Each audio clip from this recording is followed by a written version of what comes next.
Hey, what's up everybody? It's Gabriel here with NaturalWhetstoneSharpening.com and the Facebook community group Wild Whetstones. Feel free to come join us and add your energy if you'd like to be a part of the fun. And we're doing a giveaway when we break 3,000 members, which we're really close to, so don't miss out. So today I'm gonna go over some basic knife sharpening 101 using sharpening stones. This is the Ancient Ocean Jasper that I make out here in Colorado. This is a very hard sharpening stone, so it is really useful for people who are just getting started. I just posed the question in the Wild Whetstones Facebook group. Sharpening is easy once you understand blank. And overwhelmingly, in the 100+ comments that we've gotten so far, the key components that people bring up is that sharpening is easy once you understand forming a burr, holding your knife at the proper angle, and understanding what kind of sharpening stone to use. So I'm gonna break all that down for you guys today and make it real easy for you. So if you're beginner to sharpening, I think sharpening is very easy to understand once you understand metallurgy, crystallography if you're using natural sharpening stones, and geometry. So what do I mean by understanding crystallography and gems? Well, if you're using a natural sharpening stone, the primary abrasive is going to be a variety of different components. Now, with Jasper, this is a silicate-based quartz type of stone. So the primary sharpening components in this are around a 7 on the Mohs hardness scale. Jasper's base matrix is made of quartz. Whereas if you're sharpening with slate, the base matrix of slate is a lot softer. So that's a stone that's going to be more like a 5 or a 5.5 on the Mohs hardness scale. And it can be gouged by steel. So if you start off with a soft sharpening stone, or let's go into man-made stones for a second. With man-made stones, aluminum oxide and silicon carbide and also the ceramic type sharpening stones, they all can be gouged because the binder between the grit is soft. Now, this exposes more grit, but for beginner sharpeners, it can pose some problems because when you're sharpening, if you don't keep your angle just right, you can gouge into a softer stone. So, I really like sharpening with Jasper, and I highly recommend it for people who are just getting started because you can't gouge it. This stone is harder than steel. Now, understanding angle and geometry I'm going to get to in just a second, but the next thing is metallurgy. So there's two basic kinds of steel. There's stainless steel and carbon steel. Stainless steel has bigger carbides and it doesn't quite get as fine when you're sharpening it, so it's a little tougher to work with. The edge tends to last for longer, but it doesn't get as razor sharp or stay razor sharp quite as easy. Then with carbon steel knives, the carbides are tighter and closer together. Now this type of steel is a little more corrosion affected, so it's important to make sure that carbon steel knives are kept dry and given some oil. However, I really like carbon steel knives and I recommend them to beginner sharpeners because they're just easier to work with. Now, just for simplicity's sake and because a lot of people tend to have stainless steel knives, that's what I'm going to work with today. So I have some Henkel's German steel. This is stainless steel, and this is a nice little set that our household uses, and I'm the one who's always sharpening it because everybody else is always banging them up. So if you are the one who does the sharpening in your household, I'd recommend you teach people that when you're cutting with a knife, it's important to cut on wood and to go through it gently. So the geometry over time, what makes a knife dull is that the apex of the edge is no longer pointy. So slowly over time you get this rounding effect. Now this is important to understand because if your knife is seriously dull, like the back of the spine here, I'm not going to get very far sharpening on a stone that's fine. So you want to use a coarser grit. So I think the simplest thing that you can own to sharpen with is a diamond plate. These last a long time and they sharpen and make a pretty toothy, rough working edge quickly. Now, if you want your edge to be even sharper and to stay sharper for longer, then you should sharpen it with a finer stone as well. So what I do with these Jasper stones is I make the backside coarse and I make the top side fine.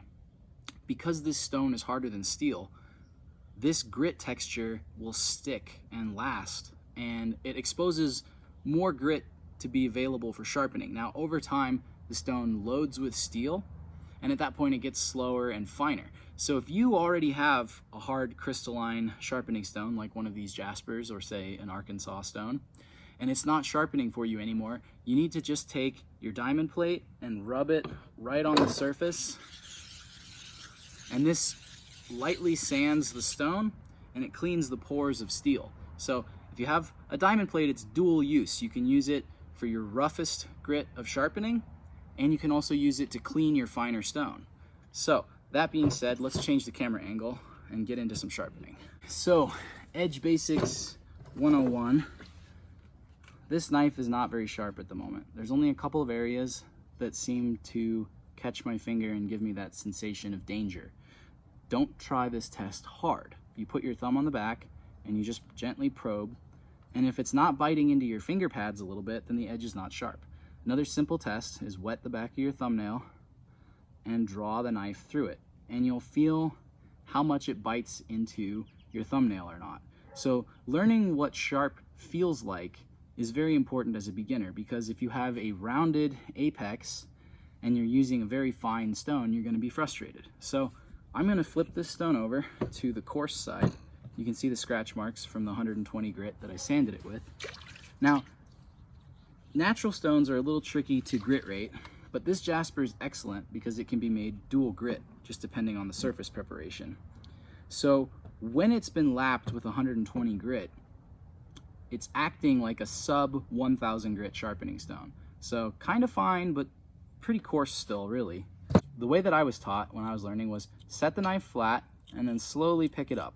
And when you can feel the side wall of this bevel angle, that's the place to begin. This way, you don't go too steep and blunt the edge. So just making that gentle backwards motion, getting familiar with how the knife feels, and once you've made a couple of those, you'll understand what angle to have it at. When I make my forward sharpening stroke, I watch the water line, and I can see if I'm picking up water or if I'm just pushing across the stone. So you want to see the edge picking up water all the way across the whole edge, and whichever parts aren't picking up water are not sharp yet. You can also make the backward stroke after that. You just want to pay close attention to your angle. I put a second hand on here so I can feel in space which way I'm tipping.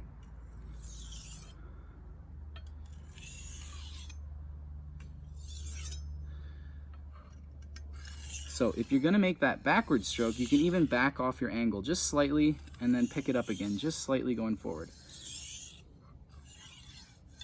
This helps you not roll your edge, and it makes it a little easier to repeat that motion. So slightly lower going backward, pick up slightly going forward. I also use pressure just on my forward stroke. So after you've made some passes, probe again, and you'll feel a difference. If you don't feel a difference, keep going and pay close attention to whether you're feeling the stone almost like you're shaving the top of the stone off. If you're not hearing any feedback, add a little more pressure. If you go too light, not a whole lot happens as much as if you give it just a little bit of pressure, just a few ounces, not a lot. If you've got a trouble area, you don't have to get the whole edge. You could just spend some time working that part of the knife.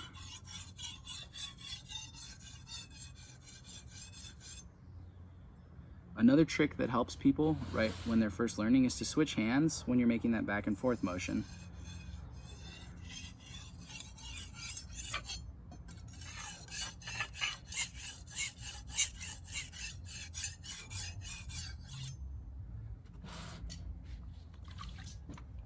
Try to keep consistent, because if you sharpen on one side of the knife too much, you'll change the bevel angle.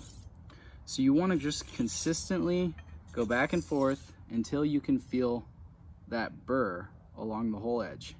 Now there's quite a difference at this point from where I was first testing. I can really feel it biting into my thumbnail, and I'm only just letting the weight of the blade drag across. I've never cut through my thumbnail. I've done this thousands of times. So that's just a way to see if it's biting. If it's biting, you've got your edge set.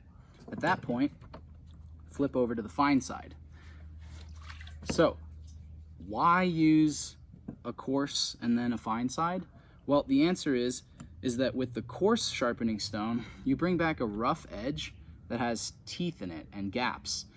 With the fine sharpening stone, you bring the edge a little bit tighter together. This makes it sharper, this makes it more resistant to corrosion, and it makes your edge stronger than if it's just honed on the rough side.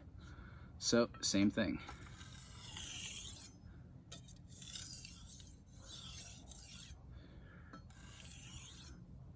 Now, depending on what kind of knife you're sharpening, you'll have different uses. The coarse side of this stone is enough for kitchen knives, but to get it impressively sharp, I'm just gonna spend a few more minutes polishing. So like I said, that back side is about 1000 grit or less with that rough texture.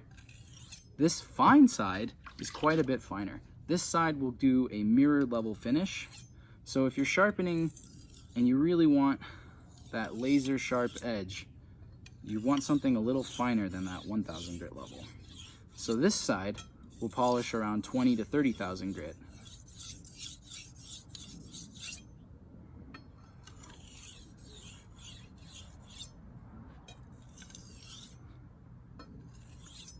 When it comes to angle control, you might want to just spend more time practicing going backwards, because if you're slightly lower than you need to be, you're not damaging the apex, you're just sharpening a little bit behind it. And then you can slowly adjust your angle so that you're hitting the tip. That tends to work better for people than just guessing right off the bat and sharpening at too steep of an angle and messing up their geometry. So you can just do that gentle backwards drawing motion, and if you have your angle right, that motion sharpens as well. Very similar to using a strop. I think that this Jasper stone is the #1 choice I would hand beginners, just because you don't need to re-flatten it. So if I mess up my angle, I'm not going to gouge into the stone. I will mess up the sharpness of my knife doing that, but I won't have to spend time re-flattening my stone and repairing it. So when your coarse side starts to slow down, that's when it's eaten a lot of metal. So at that point, you can just dress it again with a little bit of sandpaper, and that'll free up the steel that's loaded into the pores, and it only takes about 30 seconds. You don't need anything else but this sharpening stone to get started, because it comes dual prepped right out of the box. So I did a circular motion there, and I wasn't gonna do that in this video for beginners, but for those of you that are interested in trying that, I'll explain. When you're doing a circle, you can feel which part of the edge you're on, and you can slowly work your way along that arc at the apex. This lets you add a little bit of extra focus onto the areas of the knife that need more attention. So just keep your pressure light, keep the edge at a consistent angle, and let your wrist do most of the work. You can set it down for this, but if you pick it up, there's this tactile feeling when you're along the edge, and I don't even need my eyes open, just because it's muscle memory for me at this point. So if I close my eyes, I can still feel what I'm doing. That's what this technique can help impart for beginners, is learning to feel which part of the edge you're on and feeling if you're at the right angle. Circular sharpening strokes also let you make the stone appear longer, because you're cutting and you're not running out of length on your stroke. So if you have a smaller sharpening stone, like one of my Viking pendants, I primarily just use that or the back and forth motion. On these little paring knives, I'm not gonna bother going to the fine polish, because they just get beat up so fast by my roommates. So just a little refresh on these. And they were pretty dull when I first started, but with just a few minutes back and forth, should be shaving hair sharp again.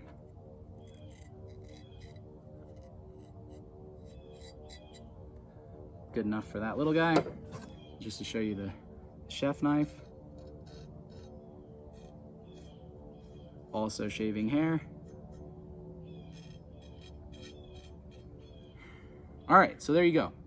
Sharpening is easy once you understand metallurgy, so what kind of steel you're working with, what angle it's at, crystallography, so understanding the abrasive. It doesn't have to be a crystalline abrasive. You could be working with a man-made abrasive, but technically diamond is a crystal, jasper is a type of crystal, and the stone is full of microscopic gemstone abrasive.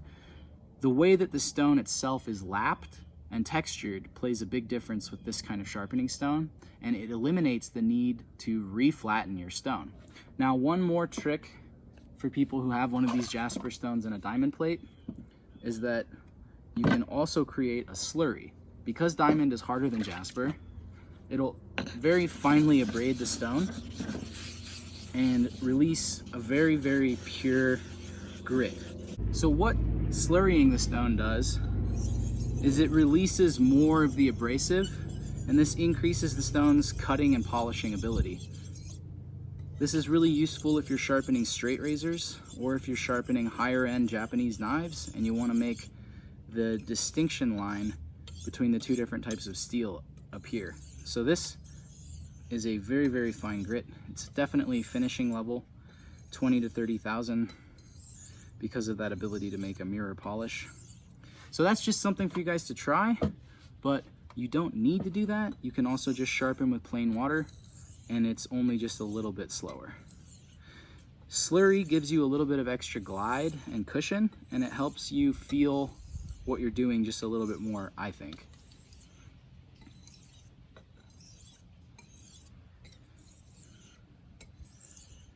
So again, if you're just getting started, you can try those gentle circles. You can feel what part of the knife is sticking to the stone and what part is not, and adjust your edge accordingly.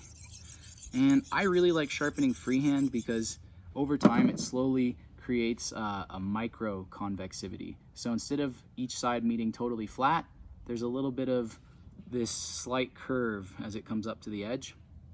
That makes your edge last longer, and I think it's a more effective grind than just a flat grind, because flat grinds are a little bit weaker. So just something to consider as you guys are practicing and learning sharpening. And if there's anything I can do to help you guys out on your journey, feel free to check out the Facebook group Wild Whetstones, or check out my website NaturalWhetstoneSharpening.com, and drop me a comment down below if you guys found this video useful or if there's something you'd like to see in the next one. Thanks guys. Peace. Power.